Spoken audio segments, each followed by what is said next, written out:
So sabi ko sa Lord, hangga't nakakahakbang Panginoon sa sasakyan, hangga't kayang maglakad, praise the Lord, maglilingkod sa Panginoon.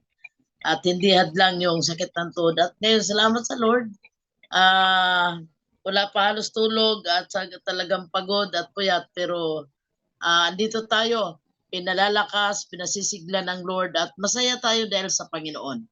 Amen. Praise the Lord. So tayo po'y sandaling manalangin para sa salita ng Panginoon sa oras na ito. Samahan niyo po ako. Ama naming Diyos, ikaw po ang magtuturo, ikaw po ang magpapahayag, at ikaw nga po ang ihipo. At Panginoon, ang aming mga puso ay gawin mo pong matabang lupa na tatamnan ng iyong mga salita, Panginoon. Ang iyong mga pagpapahayag dakilang Diyos, tunay nga pong kailangan po namin ito. Tunay nga pong kami po ay nasasabik sa pagkaing spiritual. Tunay nga pong kami, Panginoon, ay lalakas at kami po ay muling mapupuno at muli kaming mananagana at mabubusog ng iyo po mga salita at kapahayagan dakilang Diyos. Dahil ang iyong mga salita ay sapat lagi sa amin, Panginoon, bilang amin pong spiritual food. Kaya Lord, i-bless mo po palagi, Lord, ang aming mga puso, ang aming mga isipan. Lord, ibaba mo ang bawat isa sa amin upang ikaw ang maitaas na kilang Diyos at ikaw po ang maparangalan sa oras na ito.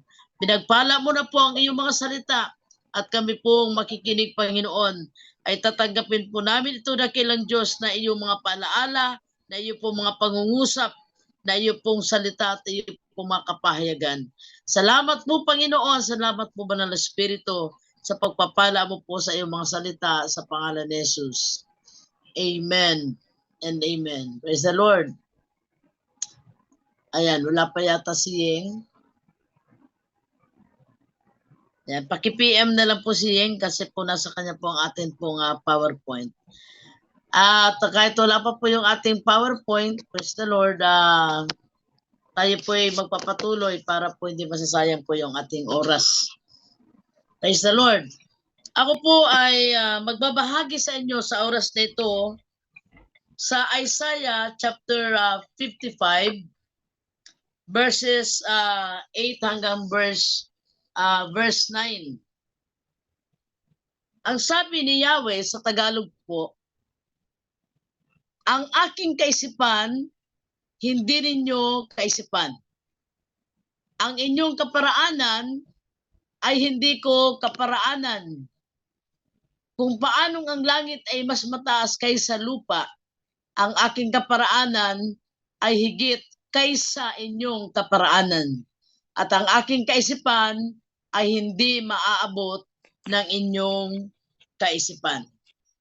Maganda rin po ito sa NLT translation o kaya New Living Translation. Sabi po dito, my thoughts are nothing like your thoughts, says the Lord, and my ways are far beyond anything you could imagine. For just as the heavens are higher than the earth, so my ways and my thoughts are higher than your thoughts. Ang atin pong tema o kaya po topic sa gabing ito tungkol po dito sa talatang ito is about man's ways versus God's ways. Ano po, mga kaparaanan natin na tao versus po sa mga kaparaanan ng ating Panginoon. Sa atin pong buhay, kung titingnan po natin, napakarami pong pangyayari ano po, o kaganapan sa atin pong mga buhay na kung saan po napangunahan siguro natin ang Panginoon. Or kaya sabihin natin po na madaming mga pangyayari sa ating buhay na inaakala natin na tama yung ating mga iniisip. Ano po? At marami din pong nag-aakala na tama ang kanyang panalangin. Ano po? Pero sa atin pong mensaheng ito ay malinaw po, the verse itself, there is an interpretation. Iba ang kaisipan ng Lord sa atin pong kaisipan. Iba ang kaparaanan ng Panginoon sa atin pong mga kaparaanan. Napakasarap po magtiwala sa Panginoon. Napakasarap po na itaas natin sa Panginoon kung ano man po ang atin po mga iniisip sa ating mga buhay. Salamat na sa pag-share. Praise the Lord. Napakasarap po na namnamin ang salitang ito na ang sabi ng Panginoon, for us to be blessed by the Lord, ang sabi pa ng Panginoon, His invitation to us, sabi ng Panginoon, pinaliwanag niya sa atin that our thoughts are not His thoughts. Ano po? Yung atin pong kaisipan ay madalas hindi ito pala ang kaisipan ng Panginoon. At madalas po, yun palang ating mga kaparaanan, ay atin lang pala ito at hindi pala ito yung kaparaanan ng ating Panginoon. That's why kung titingnan po natin, ang sabi po dito,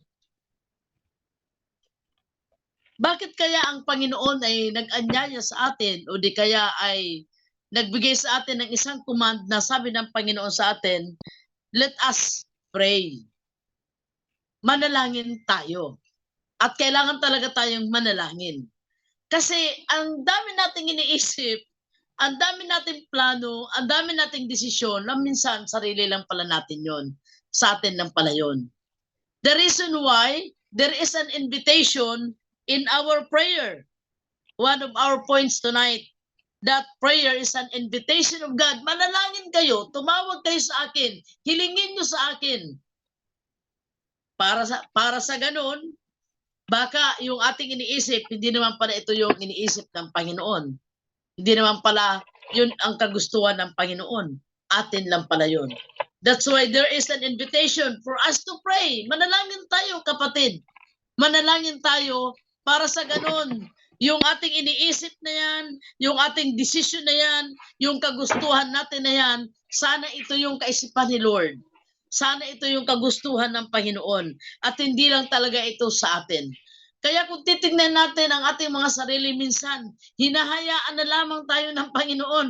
At minsan po, nasasaktan talaga tayo. Dahil po, sa mga mali pala na kaisipan, sa mga mali pala na kaparaanan at mga decisions in life, na ito pala sa atin lamang.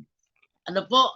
Kaya ayaw na ayaw ko yung salitang, thus saith the Lord, na minsan, nagiging kagamitan na lang ng tao na sinabi ito ng Diyos, pero sa'yo lang naman pala, ikaw lang naman pala ang may sabi noon.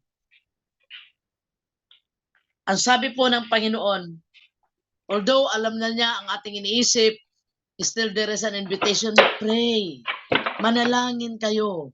Manalangin kayo para sa ganoon, kayo ay aking magabayan. At ang ganda po, dahil ang sabi dito ng Panginoon sa Matthew chapter 6, verse 9 to 10, ganito kayo manalangin. Matthew 6, 9 to 10. Sabi ni Lord, ito ang guidance ng Lord. Ito yung gabay ng Lord sa atin. Sabi ni Lord, ito ang tamang paraan pag kayo nananalangin. Ama ko sa langit, our Father in heaven, may your name be kept holy. Your kingdom come, and may your will be done on earth as it is in heaven. Sabi po sa Tagalog, sa Matthew 6, ano po, sa Matthew 6, 9 verse 9 hanggang verse 10. Ama naming nasa langit, sambahin ang iyong pangalan. Dumating nawa ang iyong kaharian. Masunod nawa ang iyong kalooban dito sa lupa tulad ng sa langit. Kahit po si Jesus, meron pong katulad ng ating mga panalangin na minsan, ano po, yung sabi ng Panginoon, sana kung ito na lang ang mangyari, kaya wag ko na lang pagdaanan to. Pero at the end of the time, sabi ng Panginoon, but Father, kasi po nanalangin siya but Father, sana hindi po yung gusto ko, kundi yung kagustuhan mo ang mangyari. Submitting our thoughts in the Lord, submitting our decisions in the Lord, submitting our feelings in the Lord, that sometimes, minsan, yung kaisipan natin na yun, minsan, ang napapaboran lang naman talaga sarili natin. Ano po? Na minsan, lagi lang naman para sa iyong kapakinabangan o kaya kagustuhan or satisfaction. And actually, hindi naman talaga para sa kalwalatian ng Panginoon at sa kagustuhan ng Lord. Ano po, kaya sabi ni Lord, malinaw na sabi ng Panginoon, ang iyong kaisipan ay hindi yan ang aking kaisipan at ang iyong kaparaanan ay hindi yan ang aking kaparaanan. Kaya po sabi po ni Lord, then pray. Pray, sabi ng Panginoon, na ang panalangin natin, pagsuko ng ating mga kaisipan, mga plano, mga kagustuhan, at sa ating panalangin ay sasabihin natin, Panginoon, let your will be done. Lord, ito po ang nasa isipan ko, ito po ang binabalak ko, ito po ang aking damdamin. Pero Lord, yan ay sinusuko ko sa iyo. Yan po ay aking pong ibinibigay sa iyo. Kung yan po ay kalooban mo mangyari. At kung hindi mo kalooban, hadlangan mo, Panginoon. At naway ang mangyari ay ang kalooban mo, Panginoon, sa aking buhay. Because sabi ng Panginoon, your thoughts are not my thoughts. Kaya madalas po actually, hindi naman talaga lahat ay kailangan pakinggan yung panalangin natin ng Panginoon. Although mayroon tayong tinatawag na permissive will, pero actually minsan hindi rin dapat minsan pakinggan. It is because as we pray, we are praying a selfish prayer. Para bang katulad ng minsan tayo, ano po, pagka meron tayong pabor na gusto natin para sa ating sarili, Lord, sana po wag umulan para po matapos po itong building na ito, Panginoon. Itong pinapagawa ko, Lord, matapos. Pero mayroon naman doon sa kabilang side, mayroon naman po tayong kapatiran na piling nananalangin naman na ito naman maaring farmer at sabihin naman niya, Panginoon, sana umulan para po sa aking mga tanim. Pagka minsan po mayroong ganong contradictions, it is because sometimes we have our selfish prayer o kaya pag-personal lang na panalangin at hindi naman talaga ito yung sa kagustuhan ng Panginoon. Why not submit to God at sabihin natin, Panginoon, ito po, ako'y limitado. Panginoon, wala po akong kapangyarihan. At hindi ko po alam, Lord, kung ito pong aking kaisipan na ito at kagustuhan na ito ba'y aking ikakapahamak ng aking pamilya? Panginoon, ito ba'y hindi mo kagustuhan? Then submit it to God. That's why the Lord invite us to pray. The Lord command us to pray. Nasabi ng Panginoon, why not pray at least 1 hour? May sinabi pa si Lord na oras eh. Or kung humigit pa man doon. Or kung hindi naman 1 oras. Kung ilang minuto, it is not the issue. What is important right now is the invitation of God for us to pray. Para sa ganon, let our will be aligned in the will of God. Hindi po maganda yung word na traditionally, minsan, ang panalangin ng marami ay minsan traditional. Para po yung sa mga parishes, ano po na, minsan flowery. Pagka minsan po, nagiging ano na lang po ang tawag dyan, yung bang nami-memorize na or parang ika nga po ay wala na talaga yung intimacy as we pray.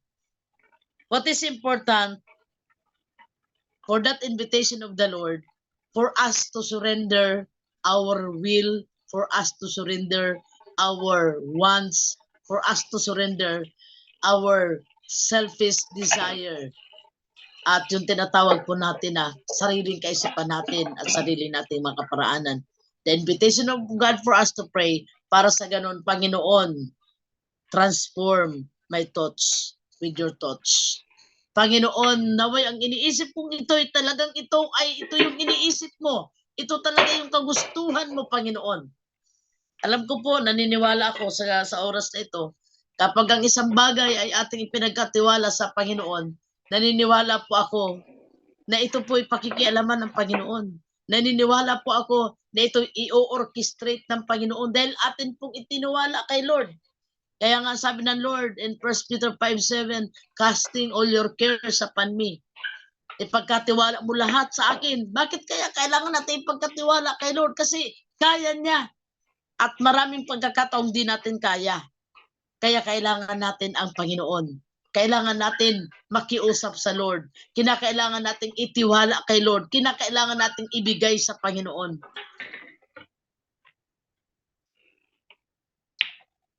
Pero ito naman po yung ayaw na ayaw ng kaaway. Ayaw na ayaw ng kaaway na tayo po ay naglalaan ng oras para tayo po ay manalangin.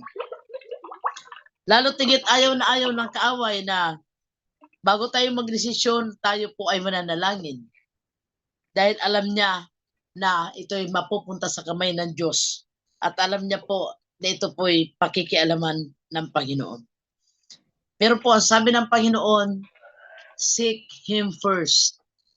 Unahin natin siya. Bago natin i-finalize ang lahat ng bagay, bago natin desisyonan ang lahat ng bagay, tiyakin natin na ipanalangin natin ng paulit-ulit.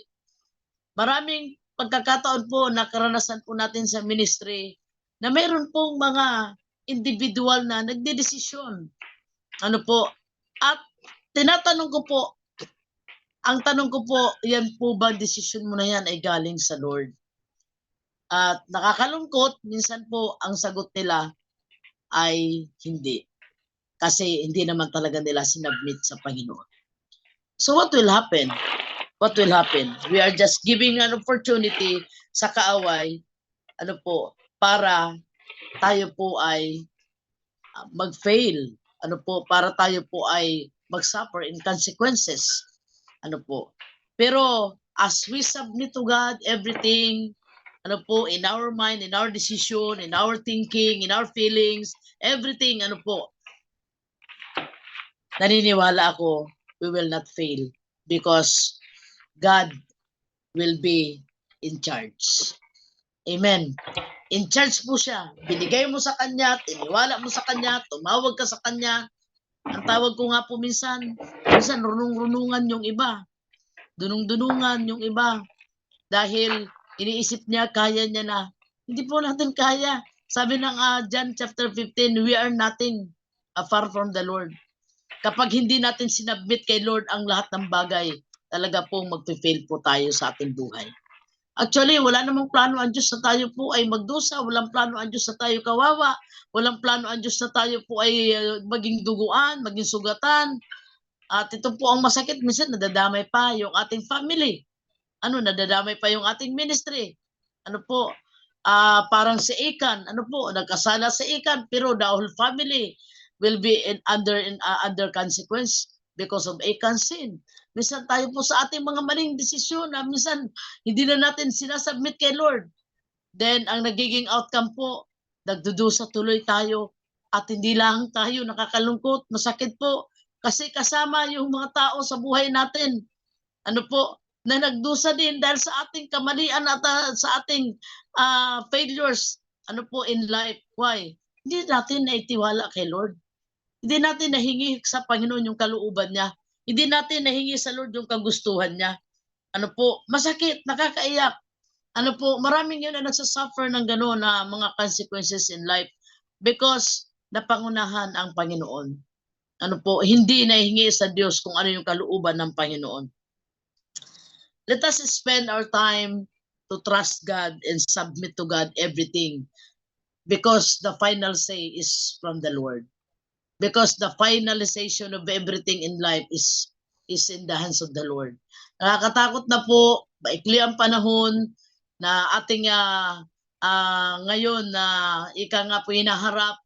Hindi na natin alam what will happen tomorrow. So kung puro pa failure sa buhay natin ang mangyayari, kung puro pa consequences, minsan, pagka may ganito mga preaching, minsan nakakalungkot din dahil sasabihin ng iba, sinusumpa na naman tayo ni nanay, about na naman consequence, sinusumpa na naman tayo ni nanay, about na naman sa kamatayan, sinusumpa na naman tayo ni nanay sa ating mga pamilya. No, I have no power to curse anyone. What I have now is my heart to pray for everyone, for us to be blessed. Pero ang totoo, ikaw yung may decision yan. Ikaw yung may kagagawan niyan. Ikaw yung may kaisipan niyan. Hindi mo sinubmit sa Lord. Hindi mo hiningi sa Lord ang patnubay. Hindi mo hiningi yung kalooban ng Diyos, yung kagustuhan ng Diyos. So do not blame anyone. Ano po? Just go back to yourself. Ano po? And let us continue be humble in front of the Lord. At aminin natin, Lord, sorry po. Sorry po, Panginoon. Sabi ko nga po, nag-mentoring ako kagabi sa Laguna. Sabi ko nga po sa kanila, actually, yung nangyayari na yan, minsan, hindi mo pwede i-blame sa kanino pa man. Ikaw yung may kagagawa niyan, decision mo yan. Ikaw yung may kagustuhan niyan. Hindi mo na isangguni kay Lord. Hindi mo na ipagkatiwala sa Panginoon. Hindi mo na hingi yung kalooban ng Diyos. So if you are now suffering because of your wrong decision, ano po, so just ask forgiveness from the Lord. Lagi namang may kapatawaran ng Lord, mga kapatid. Lagi namang may kapatawaran ng Lord. Although, sabi nga po dyan, in wrong decision, there is always consequence in our life. That's why it is very important for us to ask the Lord, Lord, let your will be done. Panginoon, kung hindi mo ito gustong iniisip ko, kung hindi mo kalooban itong nasa damdamin ko, itong mga plano ko, kansilahin mo, wag mo ipantulot, wag mo akong payagan dito, Panginoon. Lord, forgive me. Sabi ko nga po, huwag tayong magdurunong-runungan. Mas marunong sa atin ang Diyos. Amen. Wala tayo. Ano po, hindi natin kaya without the Lord. We need the Lord. Ano po, we need the help of the Lord in our life. Let us seek the Lord. Let us ask the Lord about His will. Ano po, hilingin natin sa Panginoon. And let us learn how to wait patiently. Sabi ko nga po sa inyo sa mga nakaraang preaching, as you wait, the Lord is working. Huwag laging magmadali. Huwag laging final ang isang bagay. Amen. I-submit muna natin sa Panginoon. Sabi ng Panginoon, ang iyong kaisipan, hindi ko kaisipan. Ano po? Ang iyong kaparaanan, hindi yan ang aking kaparaanan. Pagka minsan tayo po ay agony pa, minsan tayo po ay, ika nga po ay grabe pa yung effort na ginagawa natin. Sobrang pagod na natin. Sobrang nahihirapan na tayo. Bakit di natin pagkatiwala sa Panginoon? Sabi nga ng Panginoon, blessing from the Lord, there is no added sorrow. Ano po? Anong ibig sabihin po?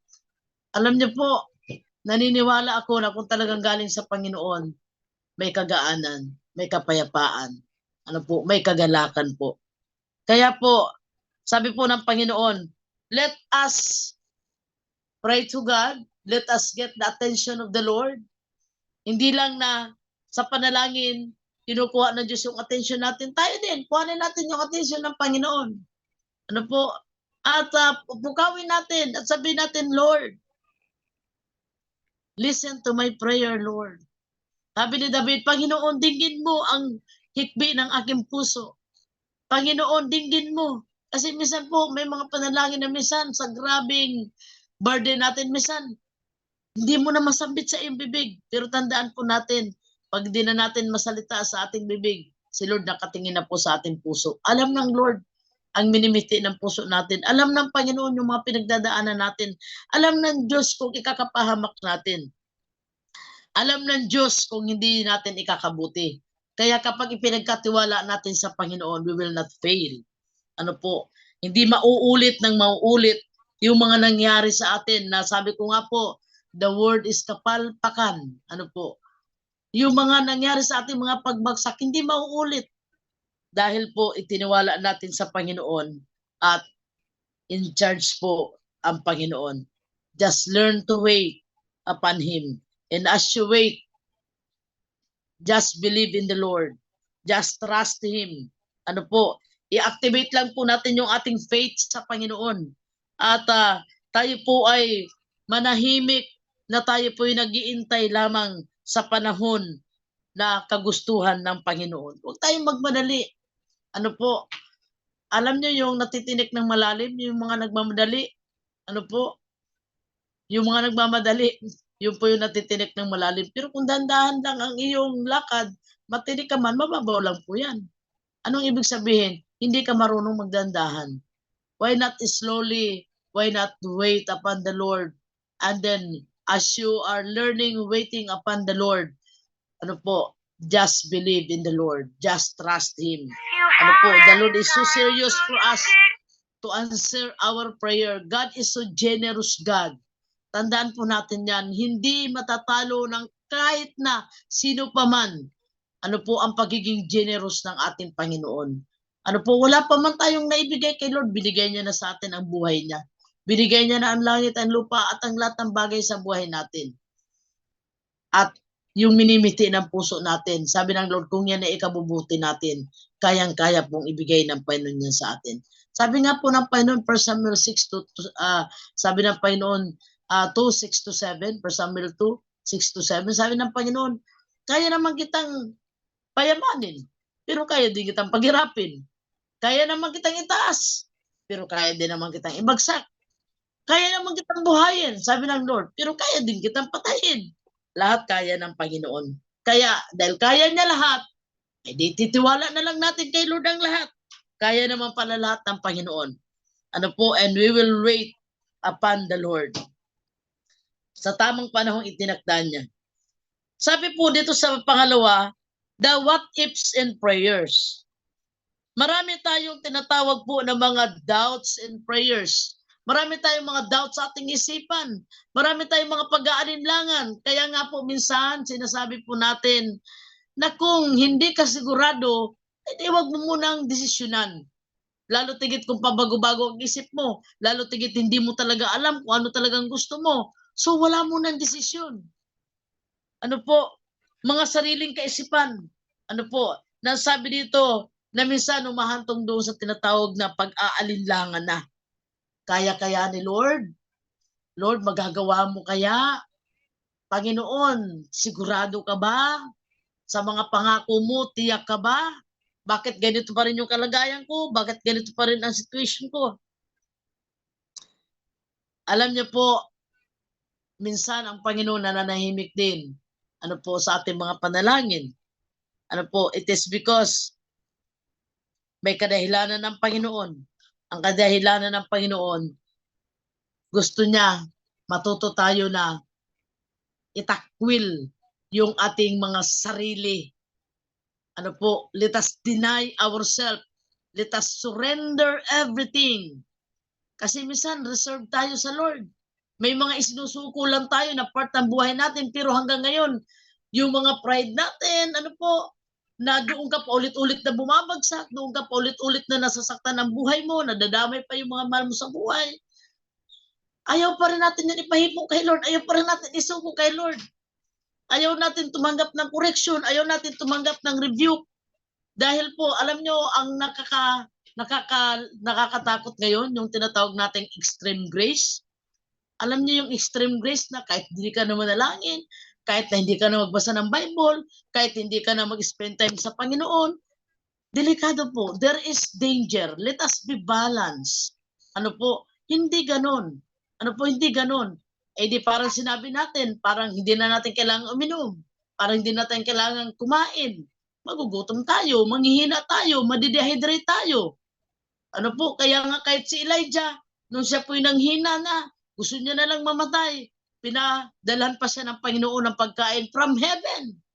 Kumain ka, Elijah, at sa kanyang pagkain, siya po'y pinalakas, at ang sabi doon, at siya po'y nakapaglakbay pa ng 40 days. Ano po sa buhay natin? We need the Word of God. We need to pray still. We need to spend time still in the Lord. Lalo tigit po, ang demand sa atin ng Lord, gusto niya siya lagi mauuna. Pagising pa lang natin, pagmulat pa natin ng ating mata, siya nang uunahin natin, I love you tayo agad sa Lord, bago tayo mag-I love you sa ating katabi. Siya na kaagad ang ating paglalaanan ng oras, bago pa yung napakarami nating gagawin. Dahil si Lord, God is not just love, but He is also a jealous God. Hindi lang siya Diyos na mapagmahal, nagsiselos din siya sa atin kung may nauuna na sa buhay natin. Kaya sabi nga ng Panginoon sa Revelation 2:4, alam ko namang ginagawa mo pa. Alam ko namang tapat ka pa. Alam ko namang nagpapatuloy ka pa. Pero ang ipinagdaramdam ko sa iyo, asa na yung una mong pagmamahal sa akin? Asa na yun? Ang ipinagdaramdam ko, wala na ang una mong pag-ibig sa akin. So let us be balanced. Let us check ourselves. Ano po? Na baka itong napakarami nating iniisip at mga ginagawa ngayon, hindi na ito yung kaisipan at hindi na yung mga kagustuhan ng Panginoon. Baka ito'y sarili na lamang natin na kaparaanan at kagustuhan at kaisipan. Why not sit down sometimes? Why not spend your time in the Lord? Sabi ko nga po, actually, that curriculum is just the guidance. Ano po, yan po'y guidelines lamang yan sa inyo. Ano po, hindi po yan programa. Actually po, yung pong binigyan natin na curriculum, yan po ay, ang tawag dyan, ginagabayan lamang kayo, tinitrain lamang kayo, na tayo po ay magkaroon ng tinatawag na discipline in our spending time and then hanggang ito po ay maging lifestyle na po natin.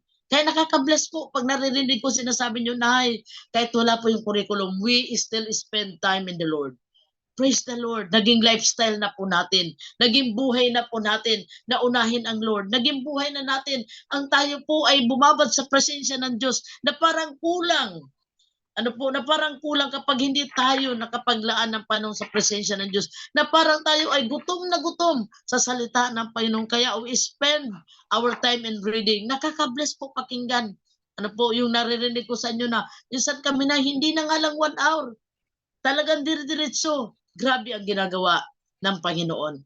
Dahil po ang Lord, kapag nilaanan mo na oras, ang Lord po, lalaanan ka rin po ng oras ng Panginoon.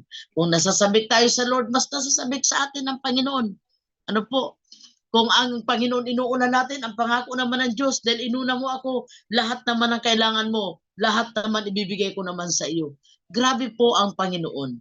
Ano po? Sa kanyang mga pangako, ang Diyos po'y totoong-totoo. Kaya po, ang sabi ng Panginoon, let us deny ourselves. Let us take our cross. Ano po? And let us follow Him. Ano po? Sabi ng Panginoon, let us rest in the knowledge that our Father knows the best for us. Mamahinga tayo doon sa kaisipan na mayroon tayong Ama na alam niya ang pinakamabuti para sa atin. Kaya, hindi nakakatamad, ano po, na manalangin at maglaan ng oras sa panalangin at maglaan ng oras na pagbulayan ang kanyang mga salita, ang presensya niya. Dahil alam natin na ang Diyos na pinagtitiwalaan natin, He knows the best for us. Alam niya ang pinakamabuti para sa atin. So do not insist your wants.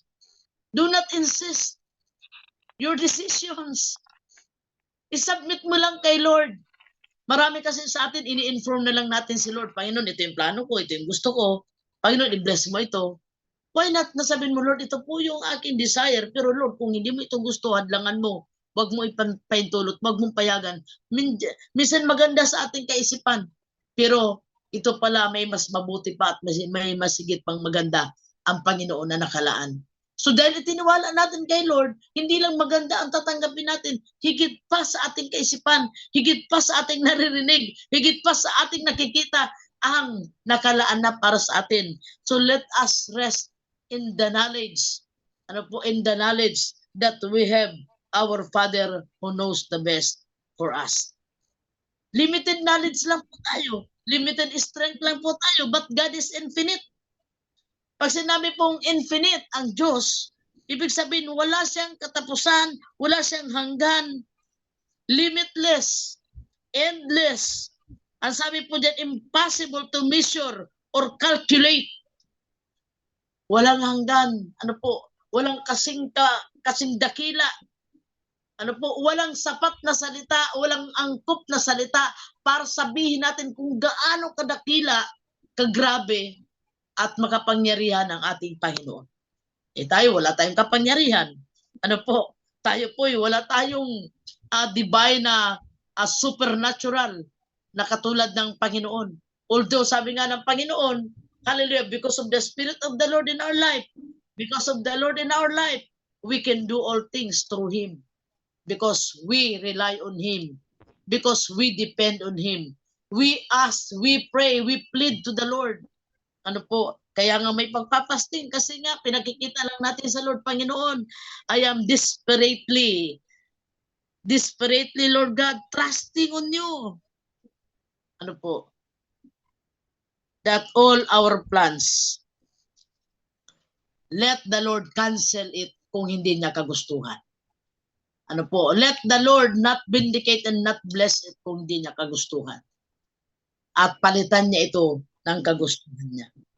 And last thing, sabi po dito, trust in God even though you cannot see or you understand.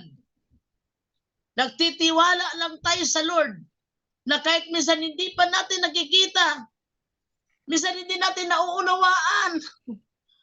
Ano po, nakakaiyak. Panginoon, ilang buwan ko na itong pinapanalangin. Lord, taon na nga po na pinapanalangin ko, Lord. Nag-iintay po ako.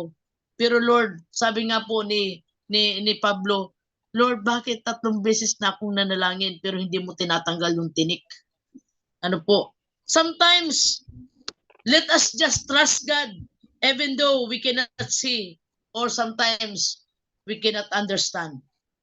Dahil baka hindi lang natin naiintindihan, pero alam ng Diyos kung ano ang mabuti. Magtiwala lang tayo sa Panginoon.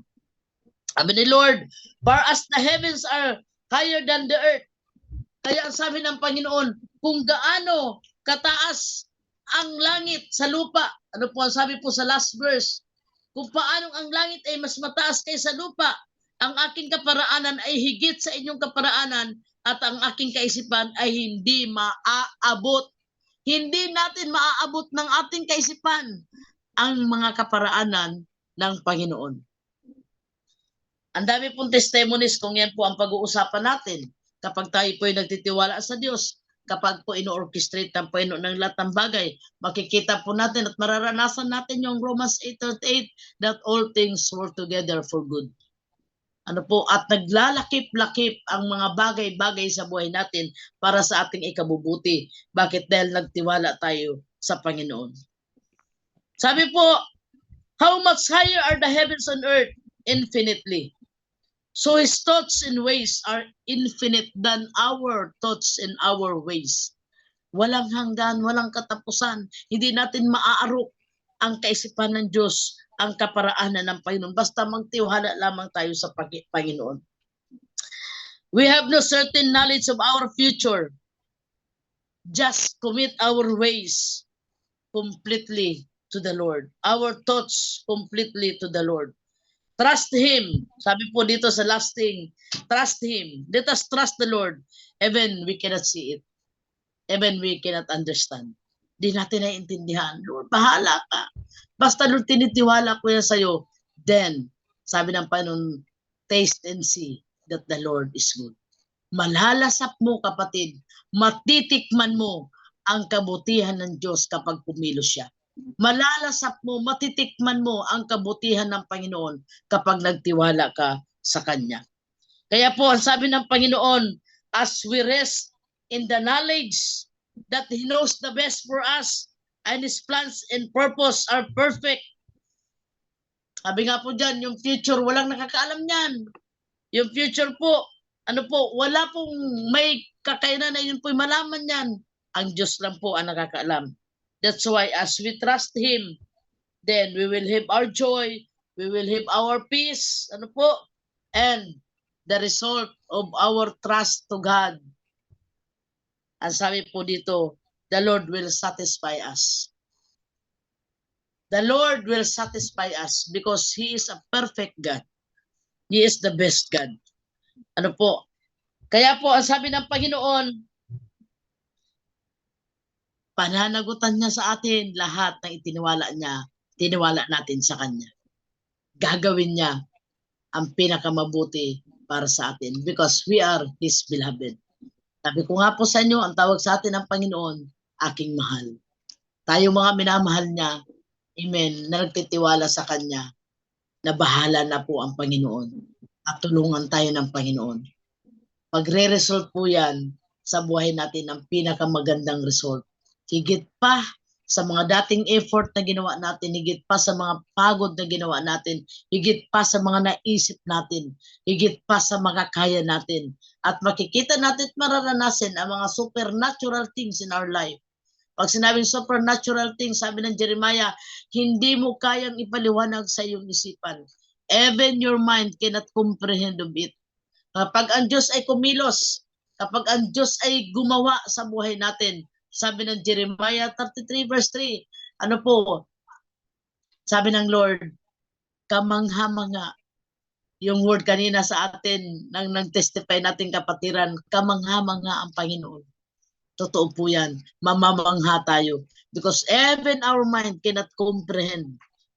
Cannot comprehend. Hindi natin maubos maiisip paano ito ginawa ng Diyos. Paano kumilos ang Panginoon. Paano gumawa siya ng kaparaanan sa ating mga buhay. Because He is God. He is infinite God. He is powerful. He is a loving God. At lagi nating tatandaan, He is our Father in heaven who knows the best for us. So trust Him, trust Him, trust Him, trust Him. Amen po ba? At panalangin natin sa Panginoon, sa pagtatapos ng ating mensahe ngayon. Tingnan po natin yung ating pong last verse. Sabi po ng Panginoon sa ating last verse sa Kawikaan 14:12, may daang matuwid sa tingin ng tao, ngunit kamatayan ang dulo nito. So hindi natin kasi alam yung doon sa unahan na mayroon pala doon patibong ang kaaway.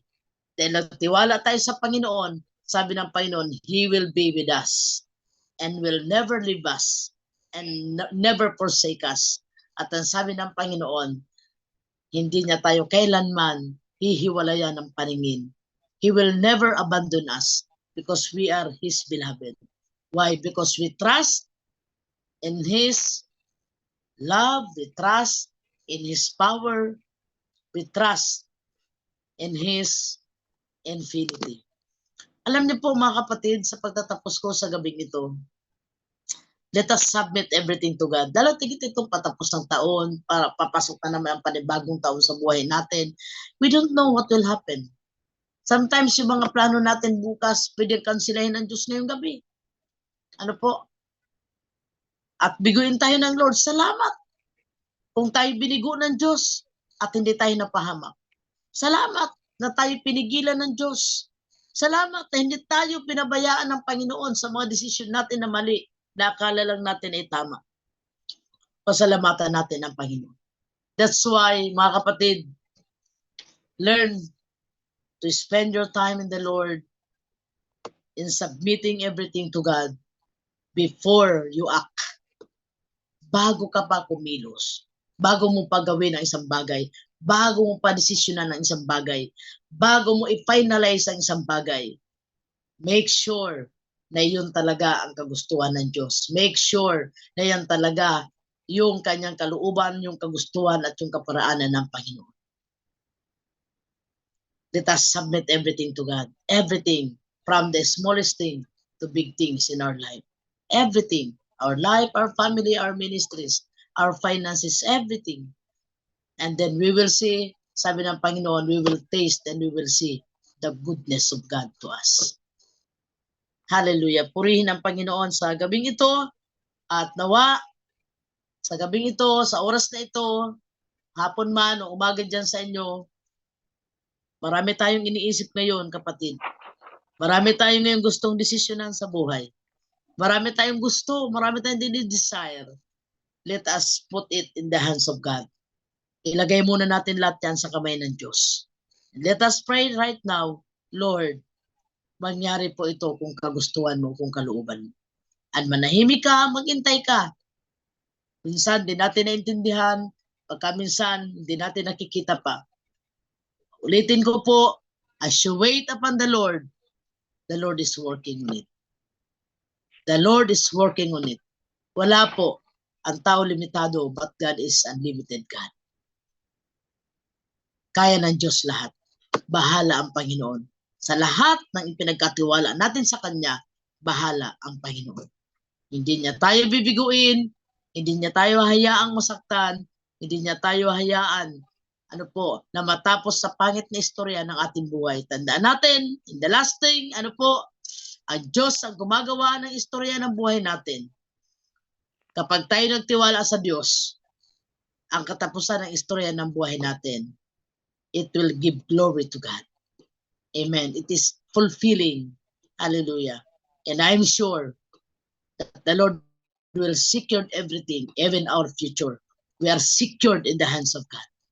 Kaya po sa oras na ito, naway napagpala tayo ng Panginoon, naway matuto tayo na magpakumbaba, Naway matuto tayo na sumuko sa Diyos. Naway matuto tayo na hilingin sa Lord na kung di niya kagustuhan ang nasa isipan natin, nasa ating puso, kansilahin ng Lord. Isuko natin ang lahat ng bagay sa Diyos. At naway wala nang masasayang pang panahon. Wala nang masasayang pa po na lakas. Wala na pong masasayang pang buhay sa atin. Dahil po lahat ng mangyayari sa buhay natin ay kalooban na lamang ng Diyos. Dahil ipinagkatiwala natin sa Panginoon at ang hiniling po natin ay yung kagustuhan niya at kalooban niya. At kinansel ng Lord, tinanggal ng Diyos, inalis ng Panginoon, pinutol ng Panginoon ang mga bagay na ayaw niya at hindi niya kagustuhan sa buhay natin. At wala na pong masasayang, wala nang time waster, wala na po. Wala na pong masasayang na mga buhay, wala na pong masasayang na panahon, everything. It is because we pray and we trust at ang magaganap na lamang sa buhay natin ay pawang kalooban ng Diyos. Bahala po ang Panginoon. Sa Diyos po ang pinakamataas na papuri, kapasalamatan sa oras na ito para po sa kanyang mensahe. God bless you all po. God bless you. Salamat.